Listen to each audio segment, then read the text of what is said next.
Hey guys, welcome back to my channel. मैं हूं अंजलि और आज हम बात करेंगे सीटी आर्टिफैक्ट के बारे में। देखिए, सीटी आर्टिफैक्ट क्या होता है। आर्टिफैक्ट कोई भी ऐसा ऑब्जेक्ट होता है या कोई भी ऐसी एरर होती है आपकी इमेज में जो आपके सब्जेक्ट से रिलेटेड नहीं होती है, अनवांटेड होती है ये, और उसका कोई रोल नहीं होता है हमारी इमेज फॉर्मेशन में। अगर ये प्रेजेंट होती है तो हमारी इमेज को ख़राब कर देती है। ठीक है, अब आर्टिफैक्ट के कॉज क्या हो सकते हैं। आपका आर्टिफैक्ट पेशेंट की वजह से भी आ सकता है और आपके इंड्यूस्ड जो इक्विपमेंट्स आप यूज़ कर रहे हैं उसकी वजह से भी कुछ आर्टिफैक्ट्स क्रिएट होते हैं। पेशेंट्स की वजह से जो आर्टिफैक्ट क्रिएट होते हैं वो होते हैं पेशेंट के motion artifact, metal artifact, beam hardening artifact, FOV artifacts. Patient के मोशन आर्टिफैक्ट दो तरीके के होते हैं, एक वॉलेंट्री और एक इनवॉलेंट्री। वॉलेंट्री होते हैं जो आपके डायरेक्ट कंट्रोल में होते हैं, जैसे कि आपके रेस्पिरेशन मोशन। आप चाहें तो सांस रोक सकते हैं कुछ देर के लिए, और फिर चाहें सांस छोड़ सकते हैं। स्वेलो मोशन, ठीक है, ये आपके कंट्रोल में होते हैं। जैसे लेकिन जो इनवॉलेंट्री मोशन होते हैं वो आपके कंट्रोल में नहीं होते हैं, जैसे कि आपका कार्डियक मोशन है। आप दिल की धड़कन तो नहीं रोक सकते, पेरिस्टल्सिस मूवमेंट है वो नहीं रोक सकते आप। इंजरी हो गई है आपके को तो आप नॉर्मल ही क्या करोगे, ऑटोमेटिक मूवमेंट करोगे उस बॉडी पार्ट में, आपसे रहा नहीं जाएगा। ठीक है, उसको पार्ट को कंट्रोल नहीं कर सकते आप मूवमेंट। ठीक है, मेटल आर्टिफैक्ट। मेटल आर्टिफैक्ट कैसे होता है। मेटल आर्टिफैक्ट आपकी कोई भी सर्जरी लगी है, कोई भी डेंटल फिलिंग लगी है, तो उसमें वो अलग से चीज़ जो सीटी स्कैन होता है तो उसमें मैं अभी आपको इमेज के थ्रू समझाऊंगी कि कैसे वो पूरे इमेज को ख़राब कर देती है। पूरी इमेज ब्राइट आती है, बिल्कुल बेकार इमेज आती है। ठीक है, beam hardening artifact. Beam hardening artifact भी आपका, मैं अभी लास्ट में एक इमेज दिखाऊंगी जिससे आपको समझ में आएगा ये सारी चीज़ें। पहले आप थ्योरी पढ़ लीजिए। ठीक है, बीम हार्डनिंग आर्टिफैक्ट में क्या होता है कि जब बहुत सारी एनर्जी की रेज जाती हैं, ठीक है, और उसमें क्या होता है कि आपकी एक जगह पे अटेन्यूएशन कम होता है तो वो बीम हार्डनिंग आर्टिफैक्ट क्रिएट करता है। ठीक है, तो वो डेंसिटी का डिफरेंस की वजह से एक अलग ही लेयर शो होती है। ठीक है, उस जगह एफओबी आर्टिफैक्ट। एफओबी अगर पेशेंट ज़्यादा मोटा है, ठीक है, या जो आपका एफओबी है वो उसके पेशेंट के पर्टिकुलर पार्ट को नहीं कवर कर पा रहा है तो एफओबी आर्टिफैक्ट होता है। ठीक है, अच्छा, एफओबी मतलब फील्ड ऑफ व्यू। ठीक है, आपका जो एरिया ऑफ इंटरेस्ट है, अगर आप सपोज फैटी पेशेंट है और आपको उसका ज़्यादा एरिया कवर करना है लेकिन एफओबी के अंदर वो कवर नहीं हो पा रहा है तो वो एफओबी आर्टिफैक्ट को क्रिएट करता है। ठीक है, इक्विपमेंट इंड्यूस्ड आर्टिफैक्ट, जैसे कि पहला है एलियासिंग आर्टिफैक्ट। एलियासिंग आर्टिफैक्ट किस वजह से होता है कि आपका जो सैंपल ऑफ डाटा जितना होना चाहिए उतना आपके वॉक्सल या आपकी मैट्रिक्स में प्रेजेंट नहीं है, तो उसकी वजह से क्या फटे फटे से पिक्सेल्स आएंगे। तो आप इसका यही हो सकता है सोल्यूशन कि आपके जो सैंपल है, जो सैंपल ऑफ डाटा है उसको इंक्रीज किया जाए। ठीक है, partial volume artifact. Partial volume artifact को आप समझने के लिए सबसे पहले आपको सीटी नंबर समझना होगा। सीटी आर्टिफैक्ट हमारे लीनियर अटेन्यूएशन पे बेस्ड होते हैं। ठीक है, अब लीनियर अटेन्यूएशन क्या होता है, जब हम मैट्रिक्स की बात करते हैं, सपोज ये आपका मैट्रिक्स है, मैं आपको बताती हूँ। देखो, जैसे ये मैट्रिक्स है, ठीक है, तो इसमें क्या है, इस सेक्शन में ये छोटे छोटे बॉक्सेस से मिलके बना है। कोई भी चीज़ छोटे छोटे पार्ट एक यूनिट से मिलके बनी है। अब इसमें जो हम 2D फॉर्म करेंगे, इसका जो 2D आएगा आपका सबसे छोटा एलिमेंट, उसको हम बोलते हैं पिक्सल, और उसी को हम जब 3D सैंपल वॉल्यूम में देखते हैं उसको हम वॉक्सल बोलते हैं। अब हर एक क्या होता है, यूनिट में अलग अलग टिश्यू आता है। ठीक है, सपोज करो ये मेरा ब्रेन है, ये है, ठीक है, तो इसकी इतने पार्ट में कुछ और सेक्शन दिखाई देगा, ब्रेन के इतने पार्ट में कुछ और सेक्शन दिखाई देगा, इतने पार्ट में कुछ और सेक्शन दिखाई देगा। तो अलग अलग उसमें अलग अलग टिश्यू भी होंगे, अलग अलग टिश्यू का अपना अलग एक अटेन्यूएशन होगा। जैसे कि बोन ब्राइट दिखती है, फैट जो है वो ग्रे दिखेगा, तो अलग अलग टिश्यू का अलग अलग अटेन्यूएशन कॉफिशिएंट है। लेकिन अगर एक ही तरह का टिश्यू है पूरे उसमें तो वो प्रॉब्लम क्रिएट नहीं करता है कैलकुलेशन में, क्योंकि कैलकुलेशन अटेन्यूएशन की सब जगह एक जैसी होती है। लेकिन अगर ऐसे टिश्यूज मिल जाते हैं आपस में, जैसे कि लगभग लगभग जिनका सेम है, अलग भी हैं लेकिन सीटी नंबर क्या है, ऑलमोस्ट सेम है, तो ये पार्शियल वॉल्यूम आर्टिफैक्ट को क्रिएट करते हैं। ठीक है, इसका सोल्यूशन ये हो सकता है कि आप थिनर स्लाइस एल्गोरिदम चूज करें।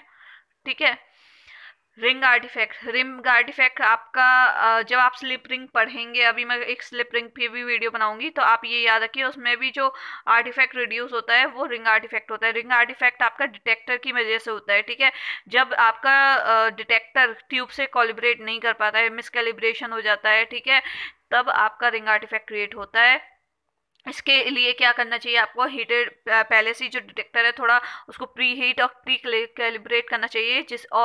एक सॉफ्टवेयर है बैलेंसिंग एल्गोरिदम, और जो आपकी जो डिटेक्टर है, ठीक है, उसको आप प्री हीट कीजिए, उसका रेगुलर सर्विस वगैरह कराइए। और उसका जो ये आर्टिफैक्ट है वो इक्विपमेंट बेस्ड है। अब हम जो आर्टिफैक्ट पढ़ रहे हैं, हमने पेशेंट बेस्ड ख़त्म कर लिया, हम इक्विपमेंट बेस्ड पढ़ रहे हैं, और ये इसका कंसेप्ट स्लिप रिंग से भी रिलेटेड है, ठीक है। तो आपका आर्टिफैक्ट इसको बोलते हैं रिंग आर्टिफैक्ट, ठीक है। Photon starvation artifact, photon starvation artifact आपका नॉइज इंड्यूस आर्टिफैक्ट को के नाम से भी जाना जाता है।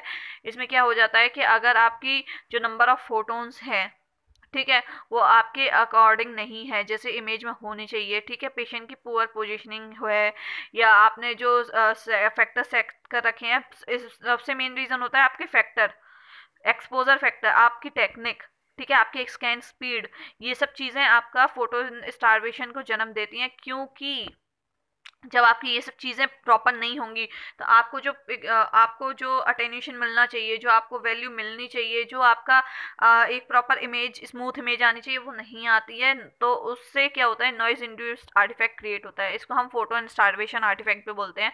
तो आपको क्या करना है, इसके लिए पोजीशन सही से करनी है, स्कैन स्पीड सही से रखनी है, फैक्टर सही से रखने हैं, तो ये आपका आर्टिफैक्ट क्रिएट जो करेक्ट हो सकता है, ठीक है, इन सब चीज़ों से। उसके बाद होता है step stair artifact. Step stair artifact ऐसा लगेगा जैसे कि आपकी कोई चीज़ काफ़ी हिल चुकी है, ठीक है। स्टेप या स्टेयर भी मैं आपको इमेज के थ्रू अभी लास्ट में समझाती हूँ, ठीक है। अब इसके दो रीज़न होते हैं, एक तो आपने जो रिकंस्ट्रक्शन इंटरवल है उसका टाइम बहुत ज़्यादा कर रखा है, ठीक है, और दूसरी बात आपने स्लाइस थिकनेस है उसको प्रॉपर सेलेक्ट नहीं किया है, या स्लाइस इंटरवल जो है वो आपने प्रॉपर सेलेक्ट नहीं किया है, ठीक है। तो अब आपके इसमें क्या होना चाहिए, रेमेडी इसका यही है कि रिकंस्ट्रक्शन इंटरवल इसमें स्मॉल होने चाहिए, ठीक है। अब मैं आपको इमेज के थ्रू समझाती हूँ। ये देखो, ये आपका मेटल इम्प्लांट है, उसकी वजह से ये देखो ये कैसा स्ट्रीक जैसा आ रहा है, इसमें ऐसा देखो है ना, रेज निकल रही हैं जैसे। तो ये वाली जो इमेज है, ये वाली लेफ्ट साइड वाली, वो आपकी मेटल को शो कर रही है, मेटल इम्प्लांट को शो कर रही है, ठीक है। ये फिर भी कम है, जब आपका मेटल इम्प्लांट जैसे आप स्क्रॉल करते जाओगे इमेज पे तो वो और ज़्यादा शो करता है, ठीक है। ये है आपका beam hardening artifact. Beam hardening artifact क्या है, बीच में क्या है, अटेन्यूएशन सही से नहीं हुआ है, तो जिसकी वजह से बीम हार्डनिंग आर्टिफैक्ट आया है, ठीक है। और भी इमेज देखते हैं अब हम। ये है आपका रिंग आर्टिफैक्ट, ठीक है। यहाँ पे देखो कैसे थर्ड जनरेशन जो आपकी सीटी स्कैनर है, जो आप आजकल यूज़ होते हैं, थर्ड जनरेशन के यूज़ होते हैं ज़्यादातर।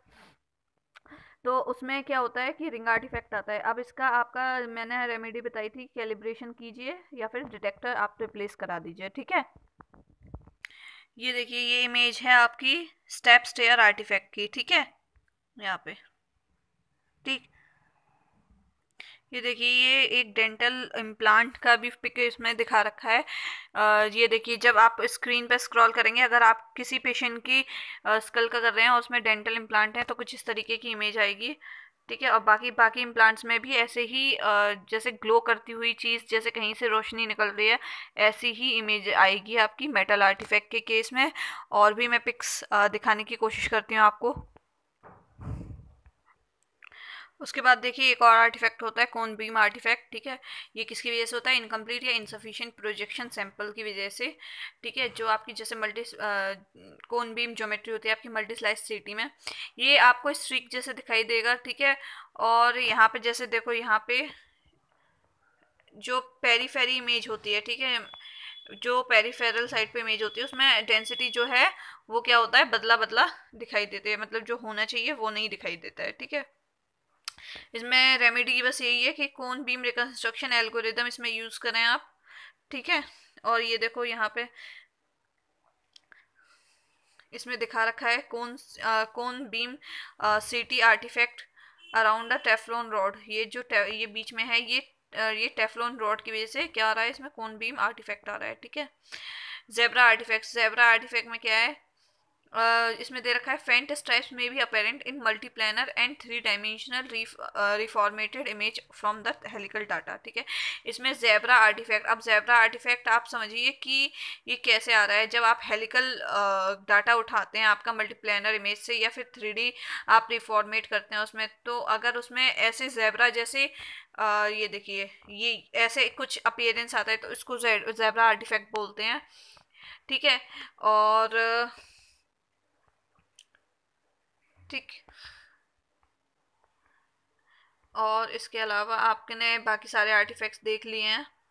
ठीक है, तो आज का ये वीडियो यहीं समाप्त होता है। Thank you so much for your attention.